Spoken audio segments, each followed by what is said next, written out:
जय हिंद एवरीवन। आज के इस वीडियो में हम एसएससी पीआईक्यू बेस्ड क्वेश्चनों को लिया है और ये पीआईक्यू बेस्ड क्वेश्चन में जो पूछे गए हैं, तो अगर आप इसमें व्याख्या के तौर पर क्वेश्चनों को पढ़ेंगे या रीड करेंगे इसमें आप, तो विस्तृत आप पढ़ते जाएंगे तभी इसमें आप क्वेश्चन को सॉल्व कर पाएंगे। एसएससी का पैटर्न है। जैसे मान लीजिए यहाँ पे पूछा कि सिलेक्शन डे के लेखक कौन है, तो सिलेक्शन डे ये भी आपको देखना कि किस पर आधारित है, कब प्रकाशित हुआ था। तो एसएससी इसी पैटर्न को एग्जाम में पकड़ कर प्रश्न पूछती है। ये नहीं कि सिलेक्शन डे पूछ लिया तो फिर अगले एग्जाम में यही पूछेगा सिलेक्शन डे, नहीं, उसमें और जो उससे संबंधित रहेगा वो पूछता है एसएससी। तो हम इस पे सबसे पहले क्वेश्चन नंबर 1 को देखते हैं। सिलेक्शन डे शीर्षक पुस्तक के लेखक निम्न में से कौन है? तो विक्रम सेठ क्या लिखे हैं, निसीम इजिक्वल क्या है, अमिताभ घोष क्या है, तो अरविंद, इसके राइट आंसर होगा अरविंद घोष। तो ये किस पर आधारित है? ये क्रिकेट पर आधारित उपन्यास है। सिलेक्शन डे किस पर आधारित है? क्रिकेट पर आधारित उपन्यास है और ये 2016 में प्रकाशित हुआ था। तो इसके लेखक कौन है? राइट आंसर आपका ऑप्शन नंबर डी होगा। प्रकाशित कब हुआ था? 2016 में। और किस पर आधारित उपन्यास है? क्रिकेट पर आधारित उपन्यास है। नेक्स्ट प्रश्न को देखते हैं। निम्न में से कौन सा बाघ अभ्यारण्य आपका कर्नाटक में नहीं है? तो कर्नाटक में आपका नागरहोल है, आपका कर्नाटक में है, भद्रा भी है, डांडेली भी, अंशी भी आपका कर्नाटक में। पेंच कहाँ है आपका? मध्य प्रदेश में। इसमें मध्य प्रदेश में कुल टोटल 9 टाइगर रिजर्व हैं, यानी इसीलिए मध्य प्रदेश को भारत का टाइगर स्टेट भी कहा जाता है, क्योंकि सबसे ज़्यादा यहाँ पे आपके टाइगर रिजर्व हैं। कुल टोटल 9 है मध्य प्रदेश में आपके, और ये पूरे भारत का 20% टाइगर रिजर्व अकेले ही मध्य प्रदेश में होता है। 20%।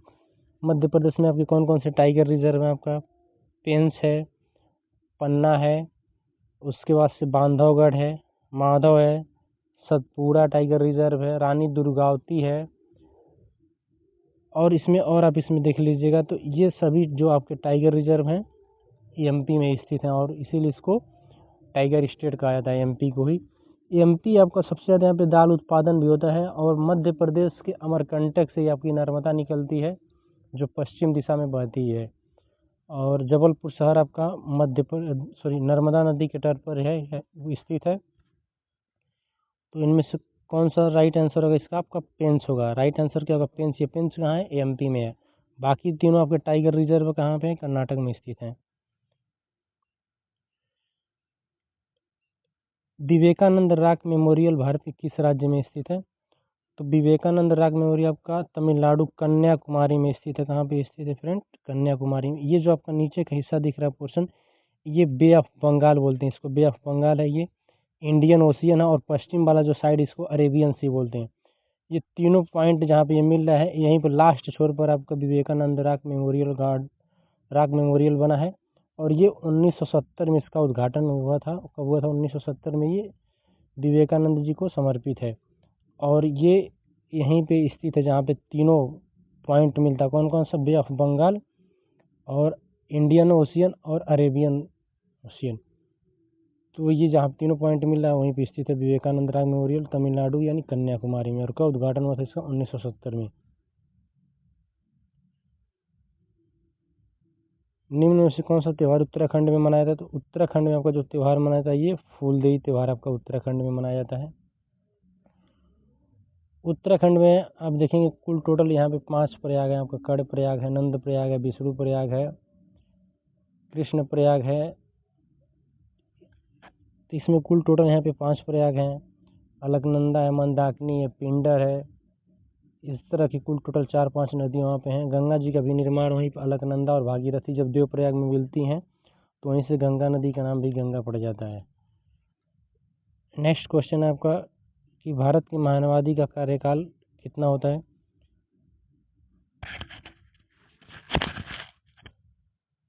भारत के मानवादी का कार्यकाल देखिए फ्रेंड्स, ये फिक्स नहीं होता। मानवादी का कार्यकाल फिक्स नहीं होता है।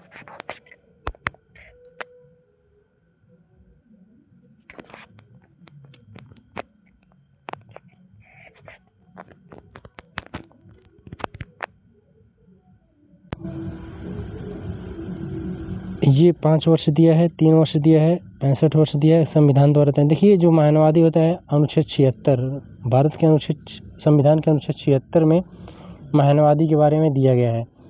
जो भारत का मानवादी होता है वो राष्ट्रपति के द्वारा नियुक्त होता है। किसके द्वारा नियुक्त होता है? राष्ट्रपति के द्वारा नियुक्त होता है, और ये राष्ट्रपति के अनुसार ही पद को धारण करता है। राष्ट्रपति जब चाहे इसको निकाल सकता है। तो इसका कोई कार्यकाल फिक्स नहीं होता कि 65 वर्ष होता है या 70 वर्ष होता है या 5 वर्ष होता है 3 वर्ष, कोई इसका फिक्स नहीं होता है। ये संसद के किसी भी सदन में उपस्थित हो सकता है, वहाँ पे बोल सकता है, लेकिन ये मतदान नहीं दे सकता है, मत नहीं दे सकता है। तो ये बेसिकली किसके ऊपर ये निर्भर होता है? ये राष्ट्रपति के ऊपर निर्भर। इसका कार्यकाल किससे संबंधित है? राष्ट्रपति के ऊपर। अनुच्छेद 76 में।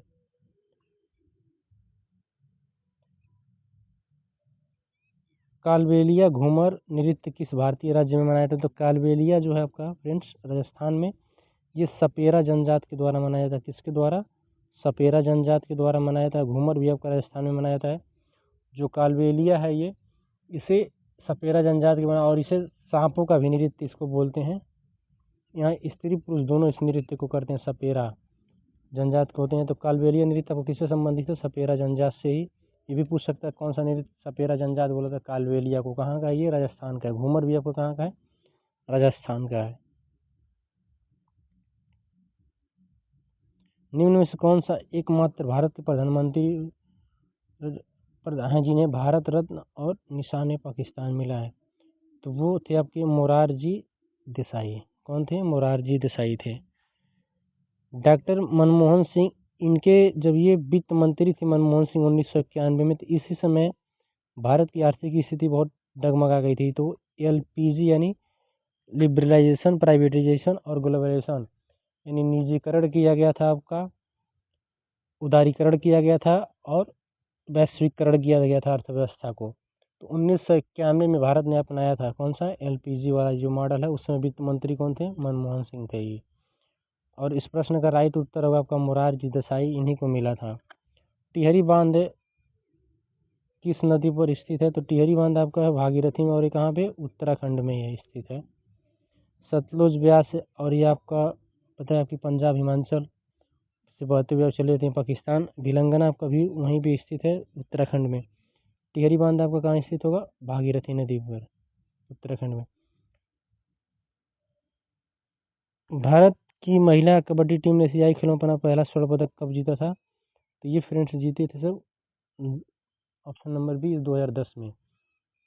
भारतीय महिला कबड्डी टीम ने पहला स्वर्ण पदक एशियाई खेलों में जीता था 2010 में। लास्ट क्वेश्चन आज इस प्रश्न का, आज लास्ट प्रश्न है आज के डे का। शेरशाह सूरी द्वारा निर्मित ऐतिहासिक सड़क किस नाम से जाना था? तो ये ग्रैंड ट्रंक रोड बोलते हैं। ये पश्चिम बंगाल से आपको डायरेक्ट अमृतसर को जोड़ता है ये ग्रैंड ट्रंक रोड। अब भारत का सबसे लंबा अगर NH से पूछेगा सबसे लंबा, तो वो NH 44 हो गया है। वो अमृतसर से सीधे कन्याकुमारी तक हो गया। आप ये हमें बताइएगा कि सोडियम चतुर्भुज द्वारा भारत के 4 प्रमुख शहर कौन कौन से जुड़े हैं? तो सोडियम चतुर्भुज में आपके भारत के 4 प्रमुख शहर हैं आपके दिल्ली हो गया, पश्चिम बंगाल हो गया, मुंबई हो गया, एक सारा आप लोग बता दीजिएगा। तो जय हिंद फ्रेंड्स, आज के लिए मिलते हैं कल अगले वीडियो में।